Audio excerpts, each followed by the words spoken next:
सत्य वचन, अमर वचन, जीवित वचन, दिव्य वचन, सत्य वचन, अमर वचन, जीवित वचन। साई दा बामा बनी दा बामा बगरे सा निरे सा निरे सा निरे सा निरे सा। दिव्य वचन, सत्य वचन, अमर वचन, जीवित वचन, दिव्य वचन, दिव्य वचन। आज का जो वचन परमेश्वर ने दिया है वो ये है कि प्रभु ने कहा कि मेरे बच्चों से कहो कि ये मेरी इच्छा पर चलना सीखें। तो आज का जो पहला संदेश प्रभु देना चाहता है वो ये है कि विश्वासी प्रभु की इच्छा पर चलना सीखें। विश्वासी प्रभु की इच्छा पर चलना सीखें। दूसरा संदेश प्रभु देना चाहता है कि आप और मैं उसके सानिध्य में रहना सीखें। और संत योहन लिखता है अध्याय 15 में कि जो मुझ में रहता है मैं उसमें रहता हूं। प्रभु यीशु ने कहा जो मुझ में रहता है मैं उसमें रहता हूं, और जो मुझ में रहता है वो बहुत अधिक फल उत्पन्न करता है, क्योंकि मुझसे अलग रहकर तुम कुछ भी नहीं कर सकते। एक विश्वासी के लिए, प्रभु के मार्ग पर चलने वाले व्यक्ति के लिए, एक अनुयायी के लिए प्रभु से जुड़े रहना अनिवार्य है। एक मनुष्य के लिए इस धरती पर रहते हुए भी परमेश्वर के वचन से जुड़े रहना अनिवार्य है। प्यारे भाई और बहनों, हालेलुया, हालेलुया, हालेलुया, हालेलुया। हे प्रभु यीशु, मैं वादा करता हूँ कि मैं आपके साथ जुड़ा रहूंगा। हालेलुया, हालेलुया, हालेलुया, हालेलुया। एक तीसरी मुख्य बात है कि परमेश्वर को हम उतना बड़ा देखें जितना बड़ा वो है। मैं बार बार आप लोगों से यही आग्रह करता हूं, you should see the lord as big he is. उसे हम अपने विचारों के अनुसार नहीं, परंतु जैसा वो है, जैसा धर्मशास्त्र बताता है, हम उसे वैसा देखने की कोशिश करें। वो जितने बड़े काम कर सकता है हम उतने बड़े कामों को देखने की कोशिश करें। वो जो रहस्य और चमत्कार दिखा सकता है, प्रकट कर सकता है, हम उसे उसी तरह से देखने की कोशिश करें। हम परमेश्वर के मार्ग पर जब चलते हैं तो परमेश्वर की इच्छा के अनुसार चलने की हम कोशिश करें। परमेश्वर के हृदय में अपने आप को समर्पित करें। अन्यथा बाइबल कहती है कि मनुष्य को इससे क्या लाभ यदि वो सारा संसार प्राप्त कर ले परंतु अपनी आत्मा गंवा दे, अपना जीवन गंवा दे। क्या लाभ है उसे? हम किसके लिए प्रयत्न करते हैं? हम क्यों प्रयत्न करते हैं? इस जीवन में हमारा उद्देश्य क्या है? What is the purpose of our life on this अर्थ?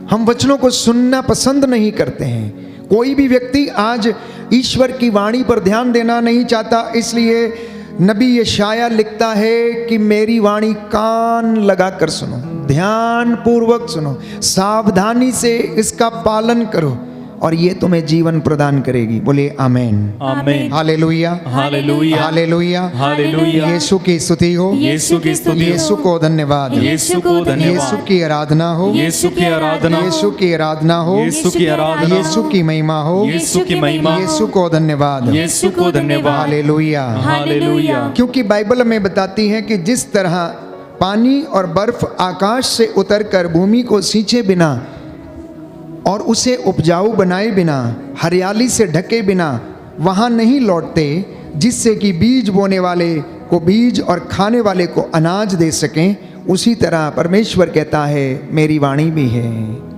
जब वो बोली जाती है, जब सुनाई जाती है तो अपना उद्देश्य पूरा करके वो वापस लौटती है।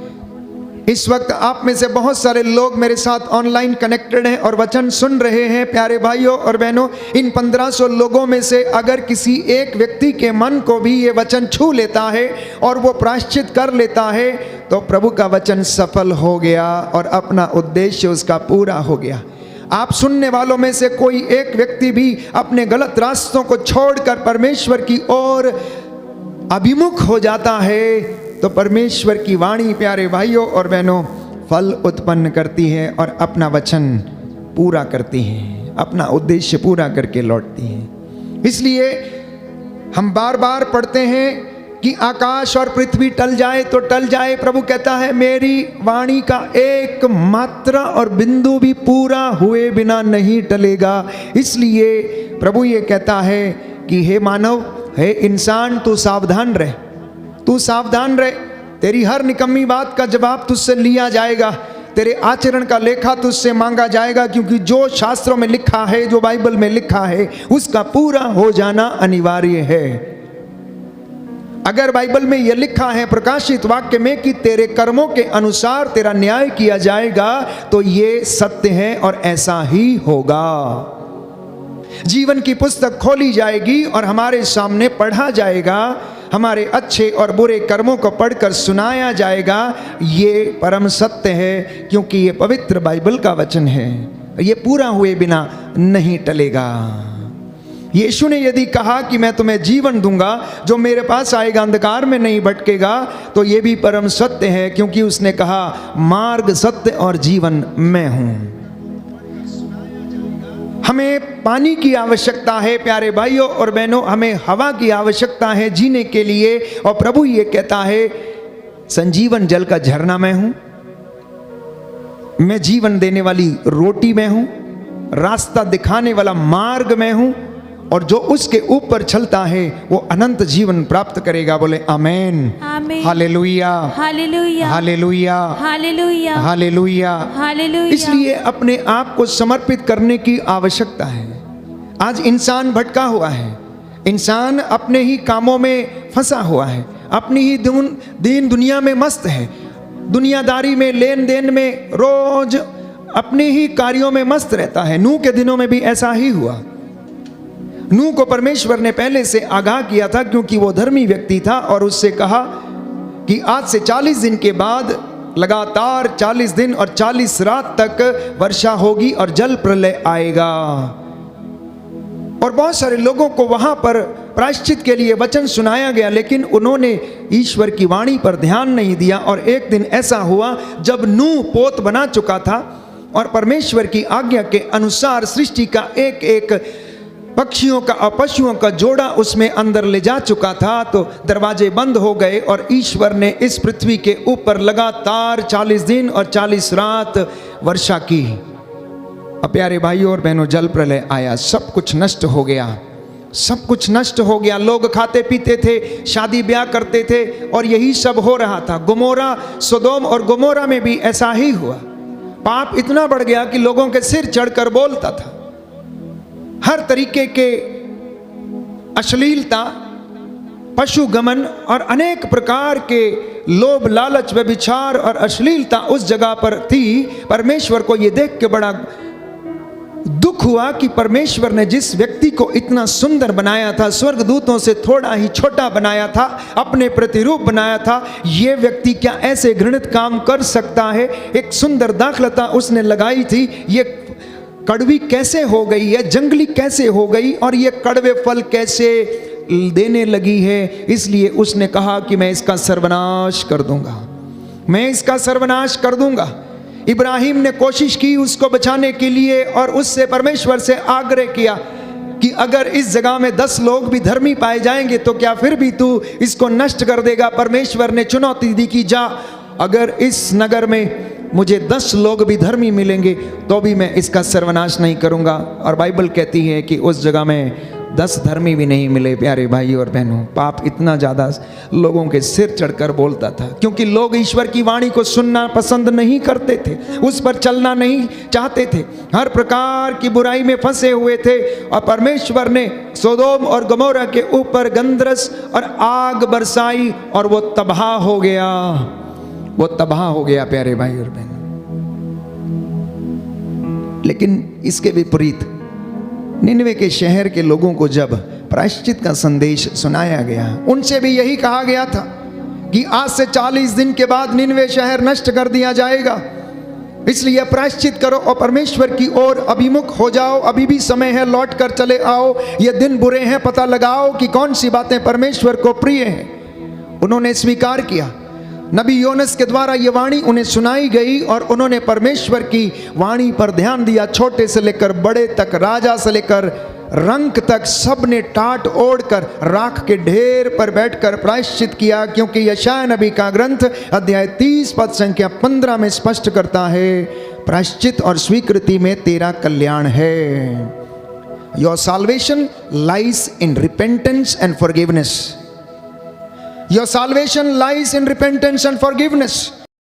आपका उद्धार प्यारे भाइयों और बहनों प्रायश्चित में है। आपका उद्धार क्षमा करने में है, क्योंकि यीशु ने कहा यदि तू क्षमा करेगा तो तुझे भी क्षमा किया जाएगा। यदि तू क्षमा करेगा तो तुझे भी क्षमा किया जाएगा। तू यदि दोष नहीं लगाएगा तो तुझ पर भी दोष नहीं लगाया जाएगा। तू अगर देगा तो तुझे भी दिया जाएगा। ऊपर उठी हुई पूरी की पूरी नाप तेरी झोली में डाल दी जाएगी। इसलिए बाइबल कहती है ईमानदारी और वफादारी को अपने गले में क्या कर दो, पट्टा बांध के पहन लो। जैसे कोई व्यक्ति चेन में लॉकेट डाल के पहनता है, उस तरीके से ईमानदारी और वफादारी, विनम्रता और पवित्रता ये अपने से दूर ना करो, क्योंकि इसके अभाव में कोई भी ईश्वर के दर्शन नहीं कर सकता। No one can see the Lord without holiness and repentance. पवित्रता और विनम्रता के अभाव में कोई भी ईश्वर के दर्शन नहीं कर सकता है। Hallelujah, hallelujah. इसलिए आज का वचन आपके लिए है। आज का वचन आपके उद्धार के लिए है। आज का वचन आपके घर के लिए है, क्योंकि यीशु कोई साधारण शिक्षक नहीं है। यीशु कोई साधारण गुरु नहीं है। यीशु कोई पैगंबर नहीं है। यीशु कोई संत महात्मा नहीं है जो हम उसकी बातों को सुने और वाहवाही करें। वो मुक्तिदाता है, एकमात्र मुक्तिदाता, जिसके विषय में बाइबल हमें बताती है, जिसके विषय में इतिहास गवाह है, जिसके विषय में लिखा गया है। बाइबल बताती है कि उसने चमत्कार दिखाए, उसकी कब्र आज भी खाली है।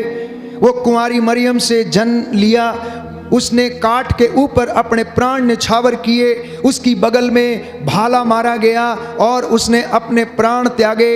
मेरे और आपके गुनाहों के लिए उसने प्रायश्चित किया, क्योंकि यहूदियों की प्रथा में ये धारणा थी कि पशुओं का रक्त की बलि अर्पित करने से पाप हरे जाते हैं। ये पुरानी व्यवस्था में धारणा थी, लेकिन नई व्यवस्था में जब हम देखते हैं कि ईश्वर इमैनुअल बनकर यीशु के रूप में इस दुनिया में आया, तो उसी प्रथा को प्रभु ने सार्थक सिद्ध करते हुए उन प्राणों को न्यौछावर कर दिया, क्योंकि किसी जीवित व्यक्ति के प्राण ही प्यारे भाइयों और बहनों दूसरे को जीवन दे सकते हैं। किसी जीवित व्यक्ति के प्राण ही दूसरों को जीवन दे सकते हैं। किसी जीवित व्यक्ति का लहू ही दूसरों को जीवन दे सकता है, मरे हुए का नहीं। हमारा परमेश्वर मरा हुआ नहीं है, हमारा परमेश्वर जीवित परमेश्वर है।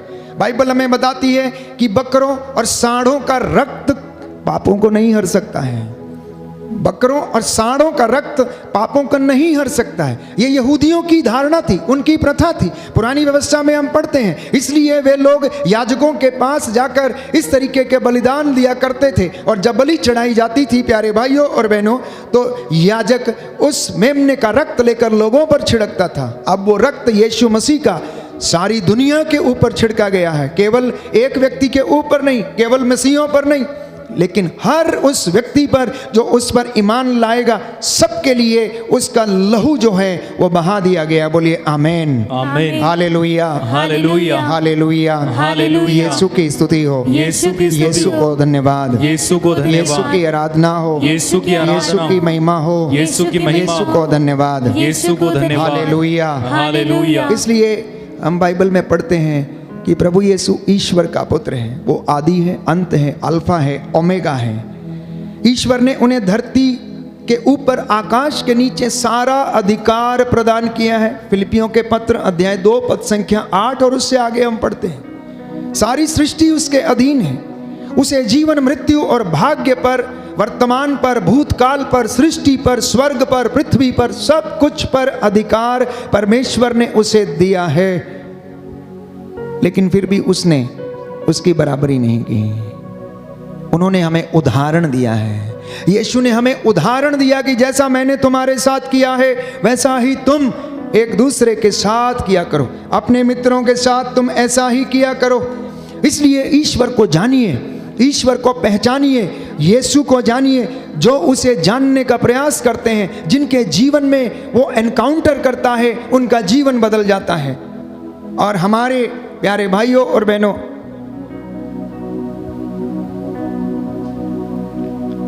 हमारे जीवन में हम देखते हैं कि ऐसे कई लोग हैं जिनका जीवन परमेश्वर ने बदल दिया।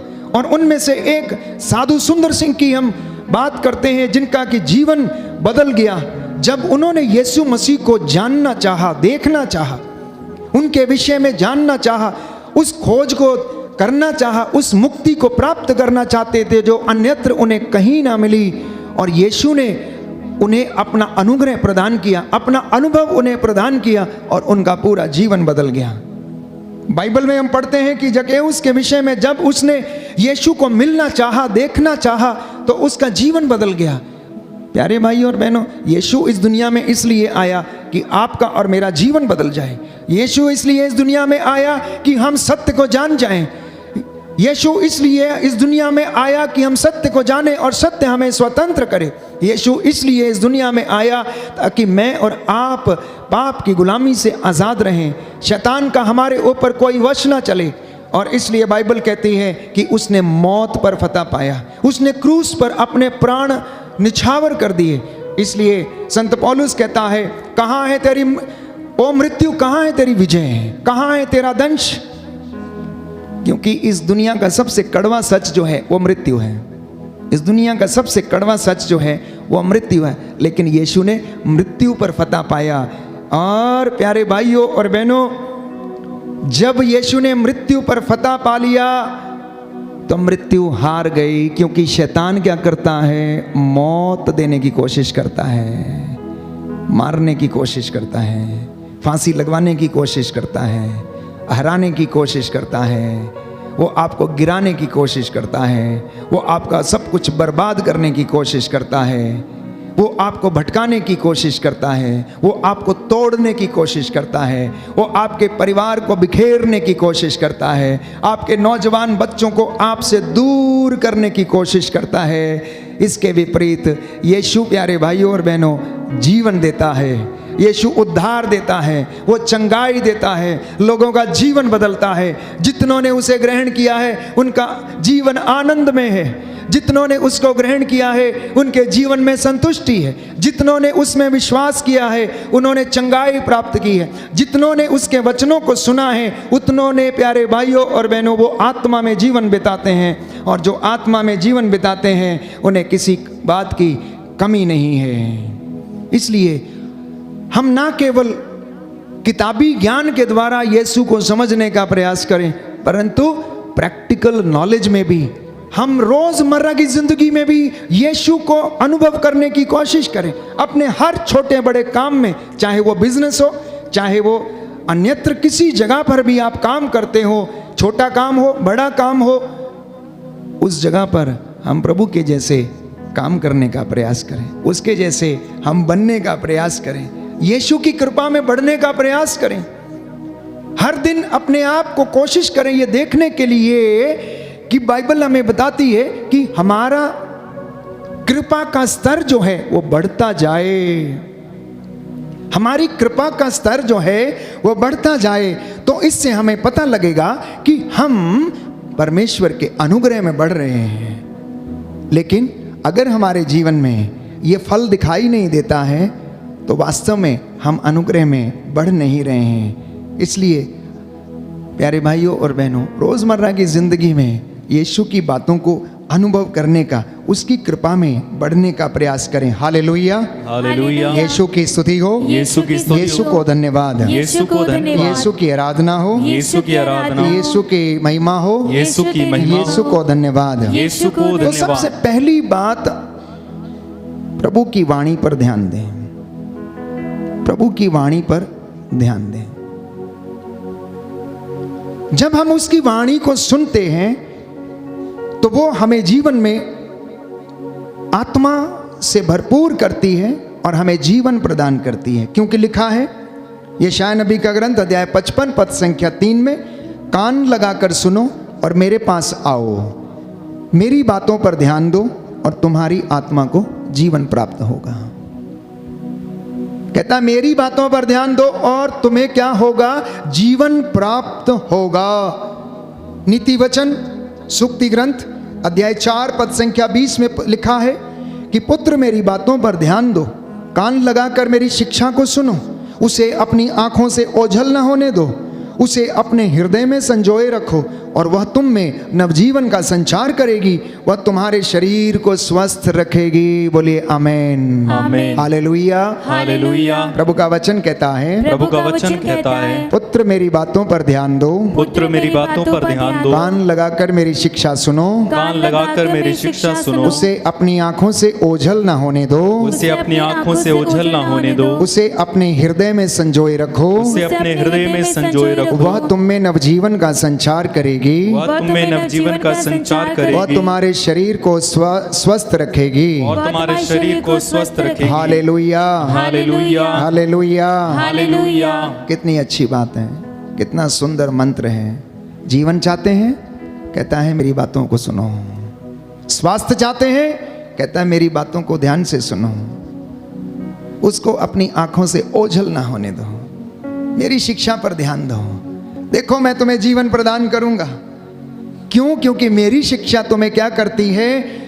जीवन प्रदान करती है। तुम्हें उससे आत्मा और जीवन प्राप्त होगा। लेकिन आप अपने आसपास और अपने ही जीवन में झांक कर देखिए कि हम में से कितने लोग उसकी वाणी को सुनते हैं, उस पर चलने की कोशिश करते हैं, उसे समझने का प्रयास करते हैं। क्योंकि हम ऐसा नहीं करते, इसलिए हम स्वस्थ नहीं रहते, हमारा मन अशांत रहता है, हमारा मन प्रलोभन में भटकता है, हमारा मन अनेक प्रकार की बुराइयों में फंस जाता है और हम आशीष से वंचित हो जाते हैं। हम कृपा में बढ़ नहीं पाते हैं। हमारी कृपा का लेवल, ग्रेस का लेवल जो है वो बढ़ता नहीं है। हम उम्र में बढ़ते जाते हैं, बाल पकते जाते हैं, लेकिन आशीष का स्तर नहीं बढ़ता है। हम जहाँ के तहाँ ही रहते हैं। बाइबल कहती है वयोवृद्ध वही है जो ईश्वर की शिक्षा पर ध्यान लगाता, उसे अपने हृदय से संजोए रखता है, पूरी श्रद्धा और भक्ति से दृढ़ता पूर्वक उसकी शिक्षा का पालन करता है, वही वयोवृद्ध है, वही उद्धार प्राप्त करेगा। आज लोग ईश्वर की आशीष से वंचित हैं तो सिर्फ इसलिए क्योंकि वो वचन को ग्रहण नहीं करते हैं। इसलिए यीशु ने एक सुंदर दृष्टांत सुनाया। एक बीज बोने वाला बीज बोने निकला। बोते बोते कुछ बीज जो थे अच्छी भूमि पर गिरे और कुछ रास्ते के किनारे कंकड़ वाली भूमि पर गिरे और कुछ झाड़ियों में गिरे। जो इधर उधर रास्ते के किनारे जल्दी से उग आए, सूरज का ताप लगने से जल्दी मुरझा गए, क्योंकि उनमें जड़ गहरी नहीं थी। कुछ जो कांटों में गिरे, झाड़ियां बड़ी हो गईं और उन्होंने क्या किया, जैसे ही वो बड़े होने लगे ऊपर से दबा दिया। लेकिन कुछ जो अच्छी भूमि पर गिरे थे वो उगे, पौधा बना और उनमें से कोई 60 गुना, कोई 70 गुना और कोई 100 गुना फल लाया। प्यारे भाई और बहनों, हमारा हृदय ये वो भूमि है जिस पर यह बीज बोया जाता है। पथरीली भूमि ये वो भूमि है, कठोरता की भूमि, कठोरता की भूमि। जो वचन सुनते तो हैं लेकिन कठोर हृदय के हैं, इसलिए उस पर चलने का प्रयास नहीं करते, उसे ठुकरा देते हैं। झाड़ियां, जंगली झाड़ियां, कटीली झाड़ियां इस संसार के प्रलोभन है, माया जाल है जो इस वचन को बढ़ने नहीं देता है। लेकिन किसान ने जो बीज बोया था प्यारे भाइयों और बहनों, वो तो अच्छा ही बीज बोया था। किसान जब बीज बोता है तो वो निश्चित करता है कि उसका एक एक दाना अच्छा हो। लेकिन बीज में, हर दाने में अपनी क्षमता है। आप इतने लोग वचन सुन रहे हैं, आपका हृदय अलग अलग क्षमता वाला हृदय है और अलग अलग तरीके से ये क्या करता है, फल उत्पन्न करता है। कोई 60 गुना तो कोई 70 गुना, कोई 100 गुना। सब में अलग अलग फल देने का प्रयास करता है। जो जितनी ज्यादा मेहनत करता है वो उतना अधिक फल लाता है। प्यारे भाई और बहनों, जो जितना ज्यादा परमेश्वर के नजदीक रहता है, जितनी ज्यादा अच्छी भूमि में रहता है, जितनी ज्यादा गहराई में रहता है, जितना ज्यादा विश्वास में रहता है, वो उतना ही ज्यादा फल उत्पन्न करता है। लेकिन जो माया जाल में फंस जाता है, जो पथरीली भूमि पर यानी कि कठोरता का जीवन व्यतीत करता है, वो बहुत जल्दी निराश हो जाते हैं। इसलिए प्रवक्ता ग्रंथ लिखता, अध्याय 2 पद संख्या 3 में, ईश्वर से लिपटे रहो ताकि अंत में तुम्हारा कल्याण हो। कुछ लोग सोचते हैं अभी कल्याण हो जाए, अभी मिल जाए। प्रवक्ता कहता है तुम ईश्वर से लिपटे रहो ताकि अंत में तुम्हारा कल्याण हो। हालेलुया, हालेलुया, हालेलुया, हालेलुया। यीशु की स्तुति हो, यीशु की स्तुति हो, यीशु को धन्यवाद, यीशु को धन्यवाद, यीशु की आराधना हो, यीशु की आराधना, यीशु की महिमा हो, यीशु की महिमा यीशु को धन्यवाद। यीशु को धन्यवाद। हालेलुया, हालेलुया, हालेलुया, हालेलुया, हालेलुया। हालेलुया। तो परमेश्वर ये कहता है कि मैं भी उन्हीं लोगों पर कृपा दृष्टि करता हूं जो विनम्र और पश्चातापी हैं, जो मेरा वचन सुनते उन पर चलते हैं। यशायाह नबी का ग्रंथ अध्याय 66 पद संख्या 2 उसका दूसरा भाग, कि परमेश्वर ऐसे लोगों पर दया करता है जो विनम्र हैं, जो पश्चातापी हैं, फल उत्पन्न करने के लिए प्रयास करते हैं, आत्म त्याग करते हैं, जो उसकी सेवा में रहते हैं, विनम्रता का जीवन जीते हैं, जो अनुयायी बनते हैं। ये परमेश्वर ने अपना वचन, यीशु ने रोज सुबह से लेकर शाम तक वचन सुनाते थे, ऐसे ही बोलते थे, यही शिक्षा देते थे। धन्य हैं वे लोग जो मेल मिलाप करते हैं, धन्य हैं वे लोग जो वचन के भूखे और प्यासे हैं, धन्य हैं वे लोग जो परमेश्वर के दर्शन करना चाहते हैं, धन्य हैं वे लोग जो अपनी रोटी भूखों के साथ बांटते हैं। धन्य ये आज की दुनिया में अपने आप के ऊपर अप्लाई करें प्यारे भाई और बहनों। इसलिए मेल मिलाप कराने का प्रयास करें, ईश्वर को खोजने का प्रयास करें, तो आप परमेश्वर की नजरों में धन्य माने जाएंगे। क्योंकि उसने कहा, यीशु ने कहा, बाइबल में बताती है कि अगर तुमने छोटे से छोटा काम किस मेरे भाई किसी भी एक व्यक्ति के लिए, जो कितना भी छोटा क्यों ना हो, उसके लिए किया तो तुमने मेरे लिए किया। एक गिलास ठंडा पानी अगर तुमने मेरे नाम पर इन छोटे व्यक्तियों में से किसी एक को पिला दिया तो ये काम तुमने मेरे लिए किया है। तो प्रियजनों, हमारी आवश्यकता चंगाई नहीं है, याद रखना। हमारी आवश्यकता क्या है? उद्धार है। हमारी आवश्यकता चंगाई नहीं, हमारी आवश्यकता उद्धार है। हमारी आवश्यकता हमारे बिजनेस की उन्नति नहीं, हमारा उद्धार है। कई लोग प्रार्थना करते हैं कि हमारा गल्ला बढ़ता जाए, उस पर आशीष आती जाए, उस पर इतना पैसा आता जाए। अरे भाई, नहीं होगा, नहीं होगा, क्योंकि प्रभु का गणित थोड़ा अलग है। प्रभु का गणित जानते हैं कैसा है? मत्ती का सुसमाचार अध्याय 6 पद संख्या 6, प्रभु का वचन ये कहता है कि तू सबसे पहले ईश्वर और उसके राज्य की धार्मिकता की खोज कर और तब तुम्हें ये मिलेगा। ये परमेश्वर का गणित है। हम उसकी कृपा में बढ़ने का प्रयास करें, क्योंकि हमारी आवश्यकता चंगाई नहीं, हमारी आवश्यकता पैसे की बढ़ोतरी नहीं, हमारी आवश्यकता सांसारिक चीजों की उन्नति नहीं, परंतु हमारी आवश्यकता जो है परमेश्वर के अनुग्रह में बढ़ना, परमेश्वर की धार्मिकता में बढ़ना, परमेश्वर के वचन में बढ़ना। जब हम इसमें बढ़ते हैं तो बाकी की चीजें यूं ही आती जाएंगी। क्योंकि अगर मन चंगा है तो कहते हैं कटौती में गंगा है। अगर मन शांत है तो हड्डियां भी स्वस्थ रहेंगी। अगर मन शांत नहीं है तो हड्डियां स्वस्थ नहीं रहेंगी। और मन शांत नहीं है तो आपको पता नहीं चलेगा कि क्या पहले करना है और क्या बाद में करना है, कौन से कार्य को करना है। आप विचलित रहेंगे। आप में से बहुत सारे लोग अभी बहुत विचलित हैं। कल आपने क्या करना है, किसका उधार लाना है, किसका देना है, किसके इंस्टॉलमेंट्स भरने हैं, कल कहाँ से पैसा जुटाना है, कल कैसे आएगा, क्या होगा। यीशु ने कहा कल की चिंता कल को करने दो, आज की मुसीबत आज के लिए काफ़ी है, तुम वर्तमान की चिंता करो। तुम क्यों चिंता करते हो, मैं तुम्हारे साथ हूँ। कहता है इन चिड़ियों को देखो, क्या 2 पैसे में गौरैया नहीं मिलती? क्या परमेश्वर जिसने इन्हें बनाया खिलाता नहीं है? वो ऐसे भंडारों से खाती हैं जिसमें वो ना तो काटती हैं, ना मेहनत करती हैं और ना ही उसके लिए कोई श्रम करती हैं। फिर भी परमेश्वर की इच्छा के बगैर कोई भी आसमान से नीचे नहीं गिरती है। आप में से कितने लोग हैं जिनको परमेश्वर भरपेट खिलाता है? आप में से कितने लोग हैं, आपकी दुकानदारी जो है बहुत अच्छी चलती है, परंतु आपकी सोच जो है वो तो ये है कि मुझे बहुत मिल जाए। जिस दिन बहुत मिल जाएगा उस दिन आप परमेश्वर से दूर चले जाएंगे।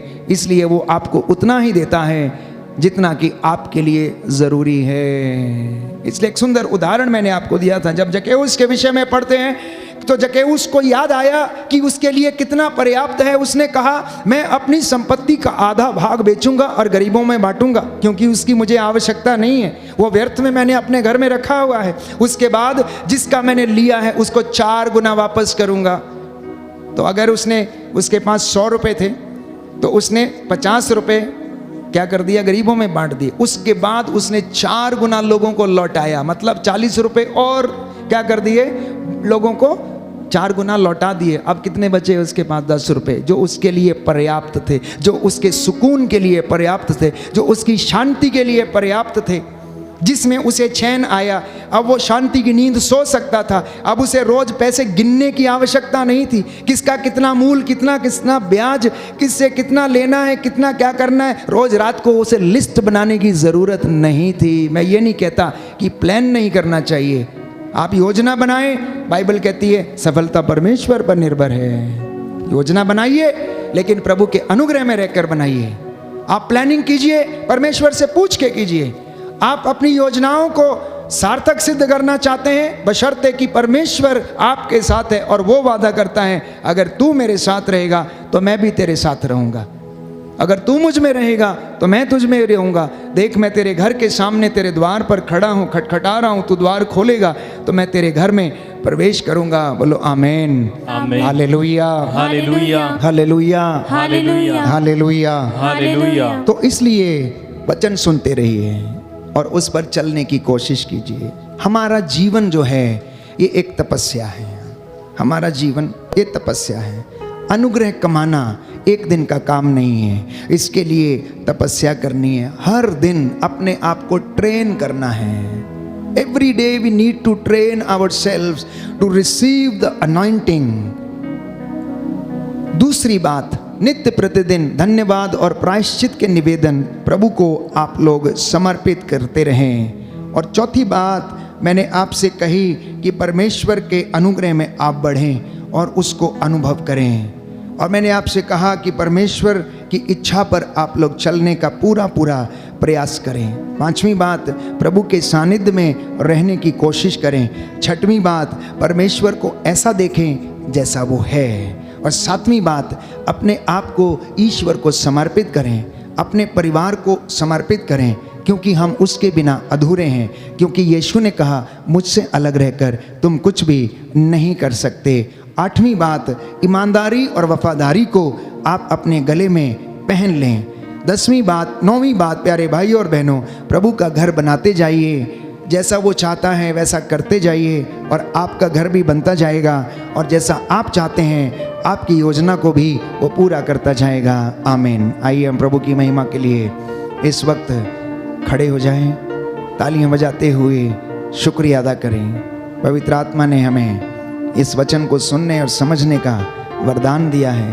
व्यवहारिक शिक्षा, आध्यात्मिक शिक्षा, वचन में बढ़ने की शिक्षा, परमेश्वर का अनुग्रह प्राप्त करने का ज्ञान प्रभु ने हमें दिया है।